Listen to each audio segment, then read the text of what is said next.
শিব, মহাশক্তি আর Naradmuni type 1 and 2 সিভিলাইজেশনে আছে। দাদাজি বলছেন, যেমন নারদমুনি 1 সেকেন্ডে এদিক থেকে ওদিক পুরো বিষ্ণুপুরী থেকে নিচে 7 পাতাল লোকের নিচে পৌঁছে যেত। নারদের কাছে যে শক্তি ছিল সেটা টাইপ 1 সিভিলাইজেশন।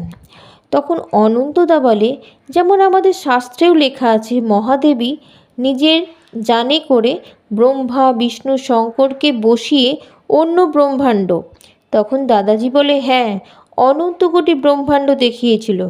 তখন অনন্তদা বলে, মানে মহাদেবীর যে জান ছিল। তখন দাদাজি বলে, সেটা টাইপ 2 সিভিলাইজেশনের ছিল। সে তো ব্রহ্মা, বিষ্ণু, শঙ্করেরও মানে ব্রহ্মাণ্ডের আদি শক্তি আর আদি শিব। সে 1 থেকে 4 সিভিলাইজেশন মানে ব্রহ্মাণ্ডের আদি শক্তি, সে মহাব্রহ্মাণ্ডেরও আদি শক্তি। মহা আদি শক্তি সে টাইপ 2তে, মহাশিব টাইপ 2তে, আর শিব টাইপ 1-এ আসবে। টাইপ 2দেরকে কোথায় যেতে হবে, তখন তার এক পলের মধ্যে তারা যেতে পারবে, কারণ তাদের জান হবে পরম লাইটের।